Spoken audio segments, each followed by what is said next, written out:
Welcome, Doom Marines, to the first ever Djaqk Attack Bootcamp, where I'll be instructing you how to more easily destroy demons and stomp slayers in Doom Eternal's new multiplayer mode, Battlemode. How am I qualified? Well, I recently 100% of the game, which includes the difficult multiplayer achievements, and have a lot of experience figuring out the mode. Anyway, first we're going to take a look at the solo slayer and exactly what you need to do to start dumpstering any demon duo you encounter. Ready? Let's go. So, the Slayer is pitted against two player-controlled demons in a medium-sized arena and is tasked with killing both demons at the same time. Simple enough, right? Wrong. Under the surface of this simple game mode lies a well of depth that I am about to delve into with you. First, your guns. The tools you use to murder demons with are obviously very important, and along with the standard issue shoulder-mounted flamethrower and grenade launcher, you have 6 unique weapons to customize, each with 2 mod options. Initially, I had long explanations for each choice, but for the sake of our sanity, I'll just tell you the most effective variants in the order of weapon effectiveness. First is the Ballista, which is the best with the Aura Blast mod. This gun is broken, allowing you to hit scan enemies across the map at no real danger to yourself. Crazy damage, infinite range, and no projectile travel time combines to be beyond effective in battle mode. Use the Ballista as often as possible. Second is the rocket launcher, which is best with the lock-on burst mod. This gun does incredible burst damage and tracks demons super precisely with the lock-on mod, making quick work of any demon who's unable to duck behind cover. Use this gun to spam into a crowd of lesser demons to get regen, or use the lock-on burst to decimate player demons. It's super good.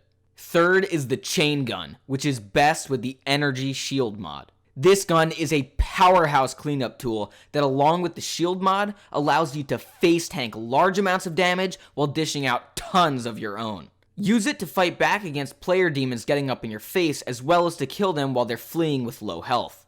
It's crazy strong in both defense and offense. Fourth is the super shotgun, which doesn't have any mods, just like in the campaign. Its strength is in super short range, and the hook shot allows you to be incredibly mobile in either chasing down or running from demons. Use this as a finisher gun by hooking player demons and blasting them back to hell in an instant. Although, be wary of getting too close to the Mancubus because of his flamethrower.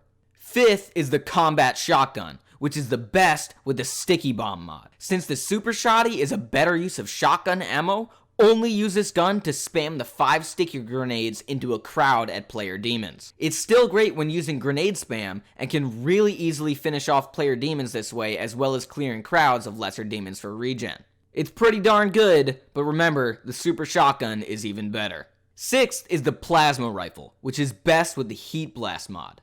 Since the Ballista is a better use of energy ammo in every conceivable way, only use this gun to finish off a low health player demon or heat blast a crowd of lesser demons. If you're having trouble hitting your shots, this gun is great for sending a volley of projectiles at a general area. Still, use the Ballista instead if you can. Seventh is the heavy cannon, which is the best with the precision bolt mod. Since the chain gun is a better use of rifle ammo, only use this gun to snipe player demons from range or take out the weak points on lesser demons. I really only use this one to snipe when the Ballista is out of ammo, because using the sights can give you real tunnel vision. Also, never ever use the normal fire on this gun, as the chain gun is miles better in the same ammo class. Finally, before we see the real gameplay and analysis, there's the upgrades. I always prioritize dashing for enhancing my movement and resource drain for better regen. And for the third round power upgrades, it's either Sentinel Armor for an overall major buff,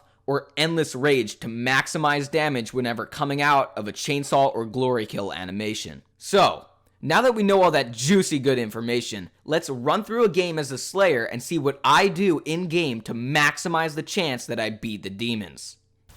Alright, so here we are loading into the game. I'm going to be color commentating right now. I immediately switched to my Ballista and rocket launcher because these two guns are the best and you want to have them hot swappable for when you need them. And I immediately start flanking the demons and start popping whoever's available in the face with the Ballista. As I start to get attacked, I start to maneuver away from whoever's chasing me down, and I quickly go through the teleporter because it's an easy way to get out of danger.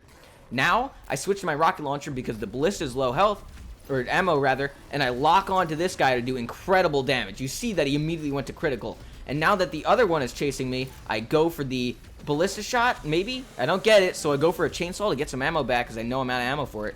And then I lock onto this marauder here and give him a ton of burst damage. You saw that it did incredible damage. Now I'm going to use the shotgun here, the combat shotgun, to right-click spam, get those grenades pumping out, and I immediately swap weapons to the ballista, which is the best weapon, so always swap to it if you have ammo for it. And now I'm looking for the Revenant to kill and end the round. I'm not rushing though, and I have all the time in the world, and I'm just picking up ammo and health. And right now I chainsaw a demon because I have time too. And now that the new demon respawns, I'm going to... Oh my god, I just got a crazy ballista shot there. They didn't even know I came out of that teleporter, and that's what got me that easy line of sight. And then finishing them off with the ballista is the easiest way to do it. It's hit scan, it's the best weapon, use it every time. I swear to god, if you don't use the ballista, you are handicapping yourself so bad. So here, I pick up dashing because I felt like I needed to have better movement within the game. I always either get dashing or the regen amp first, depending on how the game is going. And now at the start of the round, I flank in the same position with the ballista, obviously the ballista, and I see who I can snipe first. I start going for the Revenant and get caught on a wall, so I make sure to move out of the way and start repositioning. And as I'm moving, I am shooting them if I can, and whenever I get caught on something, that's when I will look away from them to start traversing a little bit better. Here I'm using the map to traverse around, and the boost pads are actually incredibly useful. And I got stuck there with the bad weapon for a second, so I took my time to swap away with it, and I hot swapped back to the rocket launcher here. So now that I have the rocket launcher, I'm going to spam fire it at some of the larger, lesser demons like that Arachnotron right there, and I go through the teleporter to reset the demon aggro. Oh boy, and there I'm going to start spamming it on that lesser demon because I don't want him charging at me, and then bam, the lock on burst. Does so much damage, just absolutely incredible damage. You see I get him low health there and then go back through the teleporter because all of them were starting to converge on me and I wanted to break up that loop right there. So then I find the Revenant, spam him with the ballista, but now my ballista is low and I just get a kill like that. So now I switch to a different weapon. I'm getting slapped around a little bit, but now we use the grappling hook and bam, we're just going to go at him with the super shotgun. He has no chance of getting away with me once I have that grappling hook in him and chasing him down, and he's the only solo demon. So awesome finisher weapon is the super shotgun. Now, just like I said before, we're going to grab Resource Drain because dashing and Resource Drain are basically the strongest basic upgrades for the Slayer. And then we're going to do the exact same thing. We go to the right, we have the ballista, we track this guy. It's okay to whiff with the ballista. It's not exactly an easy gun to hit all your shots with, even though it is hit scan. So it's okay to miss as long as you take your time and continue to keep moving so you're not an easy target. Now, these guys are going to be chasing me, which is bad for them because they're just going to run into these ballista shots, and I'm going to use the map constantly to stay in motion and not get surrounded. That is the biggest thing. Do not let yourself get surrounded. So here, I swap to the rocket launcher, lock on, bam, so much burst damage, and then we're going to do it one more time, and then it's just going to finish him off right there. Lock on is so good. Make sure to use it. So now I'm just going to spam this guy. I start shooting with the wrong weapon, get a little flustered there, and start getting caught in here. So I just chainsaw a demon. It breaks up the fight pace, and then I start running away a little bit, taking my time, and then bam, super shoddy. He's right there, just chasing him down, and then there it is. An easy 3-0 because I knew what weapons to use. I kept moving, and I have my ridiculous player skin to make them feel bad. It was all there. All right, so if you use those tips as a Slayer, you're sure to win more often than not. Certain demon combos will still prove difficult to deal with, and the demons are actually what I'm going to talk about now. Demons don't have a customizable loadout like the Slayer, but do have swappable action sets that allow for different demon summons and power-ups. I'd recommend always picking up the action set with Noxious Hazard in it, as the heal ability is quite underwhelming and keeps you locked down, whereas Noxious Hazard is crazy effective if used correctly. Don't worry about the summons either, as all summons are basically the same when it comes to effectiveness. As for their upgrades, Thieving Hand and buff minions are almost always the best, unless you plan to pick one or both of the demon-specific upgrade buffs. I'll talk more about those when we discuss each demon individually. As for the third round power upgrades, I found that Team Heal, Baron of Hell, and Quick Acting can all be really potent. It just depends on what your teammate chose. Team Heal is my personal favorite because it fakes out the Slayer when he runs into danger to finish you off, only to have the both of you at way more health than they expected, typically resulting in their instant death. Baron of Hell is quite good and stacks with Thieving Hand, but doesn't stack with buff minions, so it's a bit less useful. And finally, double stacking Quick Acting can cripple a Slayer's ability to regen, usually resulting in a much easier kill for you. So for me, it's always one of those three, but I personally prefer Team Heal as it's just always very potent. Okay, now, just like for the weapons, I will make a list of most effective demons. Tied for first, we have the Archvile and Pain Elemental. Tied for second, we have the Marauder and the Mancubus. And at third, solely alone, is the Revenant. First, I want to say that any combination of demons can work and still win games, but it's clear to me that there is a demon meta forming. Now, let's go over each demon in depth and see what makes them strong or weak. The Archvile, tied with the Pain Elemental at number 1, is a powerhouse and a total annoyance to play against if used well. His Flame Wall ability alone is incredibly potent, blocking all shots on both sides from the Slayer, as well as acting as a physical barrier that the Slayer will have a tough time traversing around. Using the wall to kite the Slayer or even trap them in a bad position is the specialty of the Archvile, and in combination with its other ability, Lake of Fire, can instantly murk the Slayer if positioned properly. Both of those, along with its teleport ability and decent standard attack, makes for a terrifying demon to fight against. As for its specific upgrades, Broiling Heat is the way to go, but never Fire Specialist. The Pain Elemental, tied for number 1, is beyond annoying to deal with as the Slayer. Its ability Soul Barrier is a 100% damage block shield that has a crazy low cooldown, so it can be spammed to make you effectively way more tanky than you should be. On top of that, its ability to fly indefinitely as well as dash around the air quickly makes for one pesky ass demon. It has a really good standard attack, and playstyle wise works beautifully with all the other demons, especially the Archvile. The demon combo of the two is what keeps me up at night. As for its specific upgrades, Fit Meatball is usually way more useful than Lingering Souls, but both can be of use. The Marauder, tied for second, is a Slayer-esque demon that runs on the ground, throws axes, and has a frickin' super shotgun. Hell yeah! Close range, he is utterly devastating, and with his dash and jump abilities, he is relatively quite hard to track down if he wants to avoid the Slayer. The Doggo ability is alright, but nothing to write home about. Just spam it when it's online. The real strat for this guy is to be constantly evasive with sidestep dashes, slapping the Slayer with axes at mid-range, and shotgun blasts up close.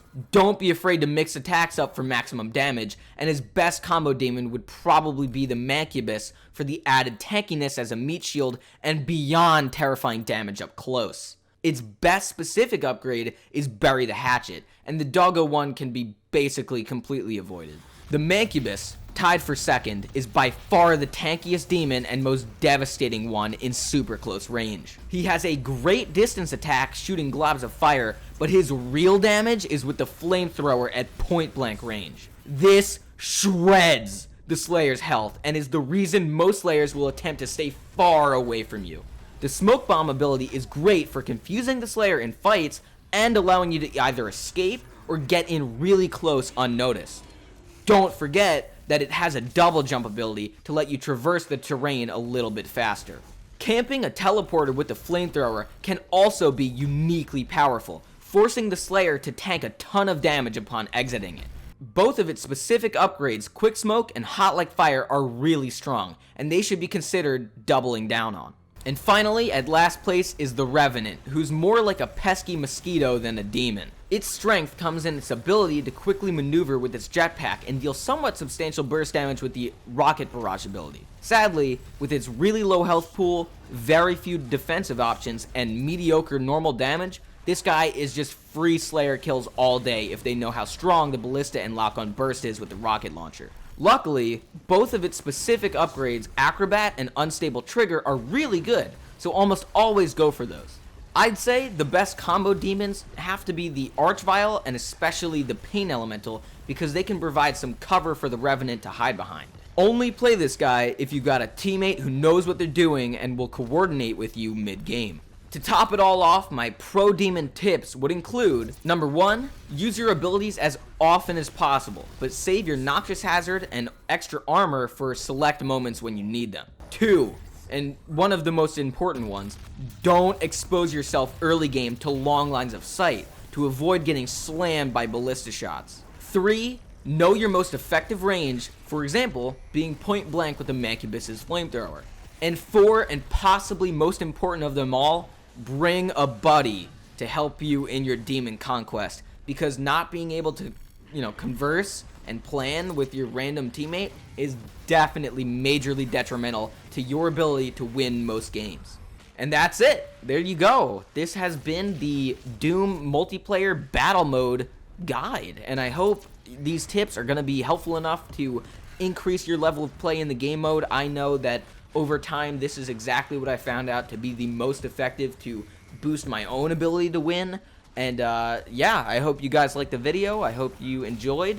And if you want more guides like this or want to see me do anything else, make sure to subscribe, leave a like, and comment whatever you want to see me do next. All right, this has been Djaqk and Djaqk Attack. Peace out.